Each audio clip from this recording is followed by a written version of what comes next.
you, thank you. So we're in a new month. We're finishing up our year-long theme, Living Everyday Wonder, and this month it's focused on community. And particularly today, it's longing to belong. And I go back to just the physical evolution. If we were only meant to be alone, I'm pretty sure there'd only be one of us here. And at the very least, there might be a gazillion of us here, but we wouldn't even know the other one was around. Okay? That's what separation would actually look like. We wouldn't even know one another exists. So that's one of the ways that we can lean into this idea of oneness. And one of the challenges that I think we all face is reconciling oneness from sameness. Right? Because we have all these nice little phrases, they're one and the same. Is anything, or any two things, even identical twins, not really identical. They might share the genetic code. They might look the same. But I'll bet if you have a conversation with them, there's some differences there. Right? So there's no such thing as sameness in the universe. Two snowflakes, not even the same. And if you think about, we're here in the Sierra foothills. Think an hour up the road and imagine all of the snow that has ever fallen in the highest peaks of the Sierras. And no two snowflakes have ever been the same. Right? It blows my mind. That's a lot of snowflakes. And no two of them have ever been the same. So perhaps this idea of diversity is actually a divine idea in the mind of the infinite. Perhaps diversity, not really our issue. Perhaps diversity already is. Inclusion's not really a concept that's new either, nor is social justice.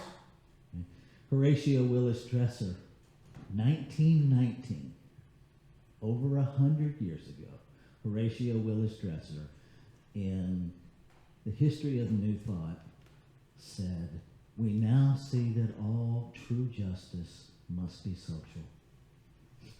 It's not a new concept, right? I think what happens is in our humanity, we polarize these ideas. And we think that my human perception is in opposition to your human perception of what social justice is. Even within community, right? We can't agree on a lot of things. In fact, I don't know too many communities where every member of the community agrees on anything. And perhaps, just like diversity in snowflakes is a divine idea in the mind of God, the infinite spirit, whatever word works for you, perhaps the same diversity in ideas is just as intentional. Perhaps we're not supposed to all have the same idea at the same time. Perhaps we're not even supposed to necessarily agree. Because if I imagine a world in which everybody had the same thought and everybody agreed, well, now how do I imagine conversation? How do I imagine exploration? How do I imagine growth? the Dead Sea, where there's no movement, where there's no life. And perhaps if we give ourselves permission to lean into the messiness of community, we experience it as a very magical thing. Truth be told, we have all been in some level of community since gestation. Okay? Started out as a single cell. And that single cell began to replicate, expressing community. More than one.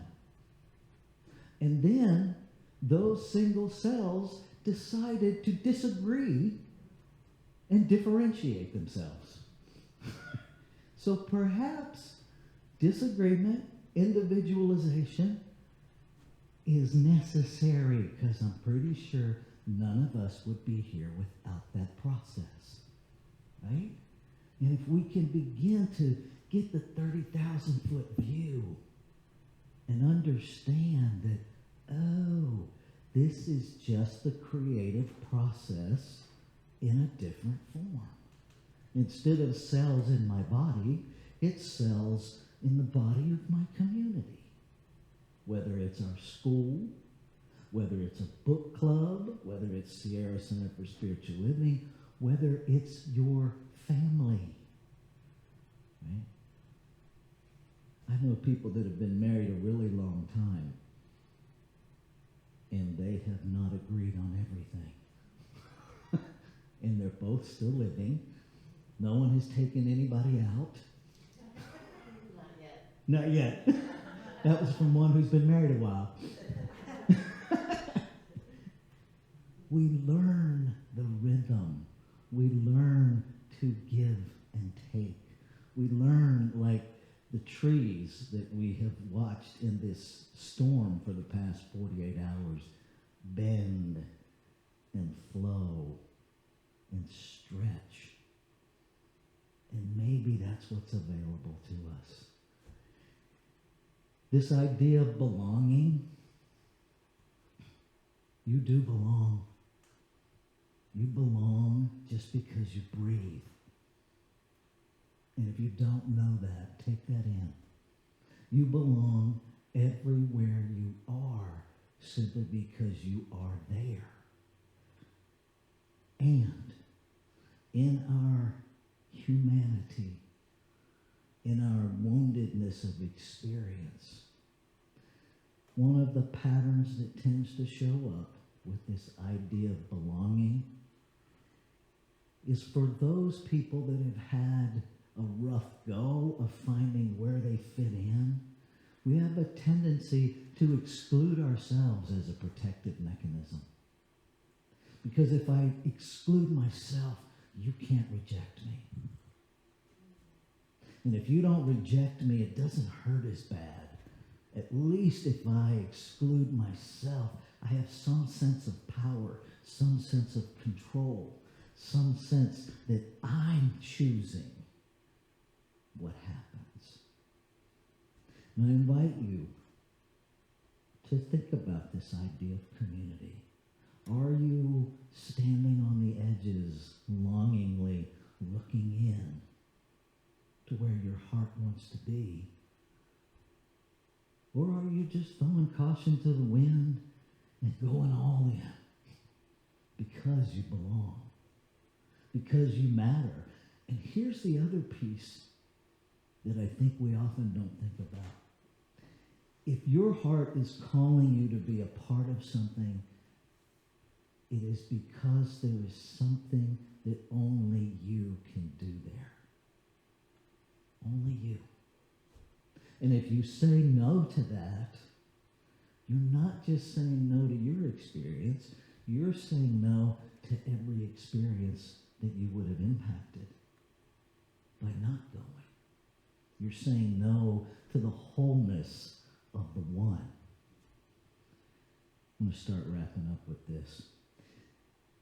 They have these things now. I knew that socially we were in trouble when they changed the colors of M&Ms. It's like nothing is sacred in this human realm anymore. They changed the colors of M&Ms. And now they have defiled puzzles. Yes, there's now a thing called an infinity puzzle. If you don't know what it is, consult the Gospel according to Google. It will tell you. An infinity puzzle is a puzzle that can be put together an infinite number of ways. There are no edges, right? The days of dump the box out, find all the straight edges, nope. Psych, gone. Right? It literally can be put together an infinite number of ways. So you can put the same puzzle together and then move parts of it to other parts of it. And I think it's a brilliant model for community.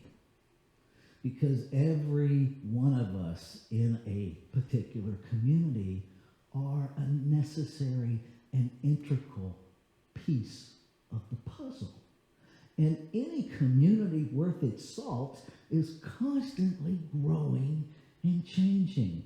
And so if we can lean into the idea of community as an infinity puzzle, that we get to reconfigure ourselves over and over and over without losing anything.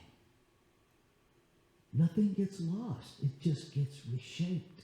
It gets remodeled. It gets redone. It gets re-expressed. In the few conversations that I had this past week about Sierra Center, that's happened.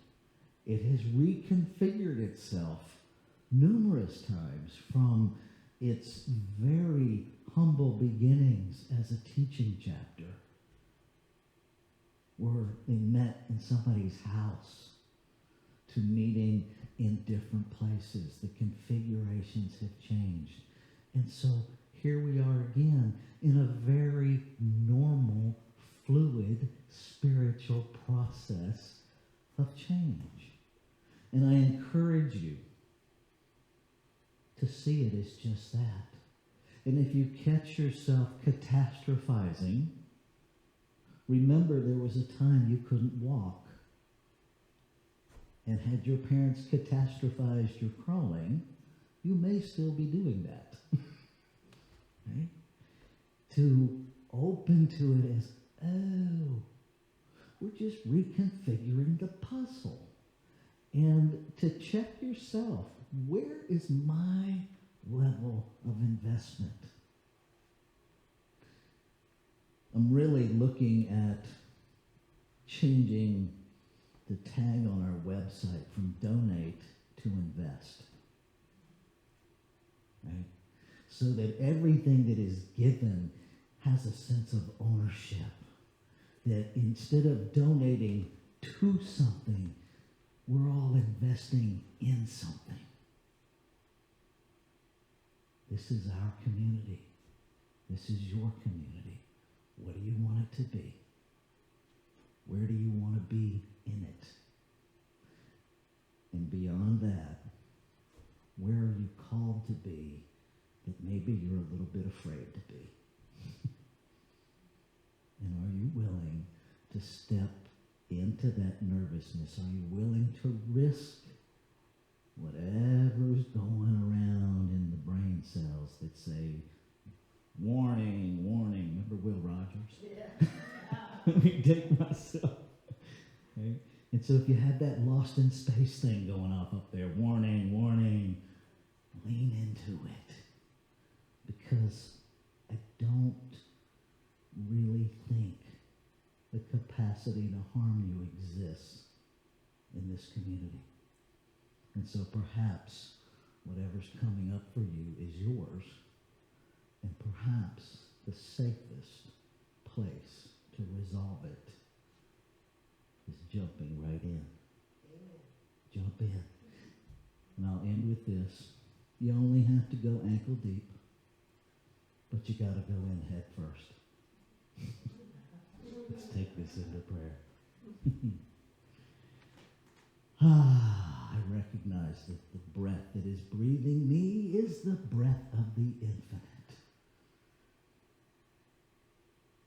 One life. That life is God, Spirit, the divine. That is my life. There is no other. That is the life of Sierra Center for Spiritual Living. That is the life of Grass Valley. That is the life of Nevada City. That is the life of Nevada County. That is the life of California, of the United States, of the entire world, of the universe. It is the life of the unseen side. All beautifully, amazingly expressing at various levels of community, all within this one wholeness. And so I simply know that that wholeness is manifesting itself in expression, moving itself into the awareness in every mind that is individualized, and into the creative activity of every individualized expression of itself. I know it, I feel it, I sense it, I accept it as real, which moves me to gratitude. And so I celebrate. I celebrate that there can be no wrongness in absolute rightness. And I celebrate the success, the prosperity, the growth, the magnificence of every community, everywhere, knowing that it is simply the wholeness within the one expressing itself. And so in celebration, I let go, because there's nothing left to do except be. And so I surrender to being all that the divine calls me to be. And I invite you, if any of these words have resonated with you, that you join me as we anchor them together by saying, and so it is.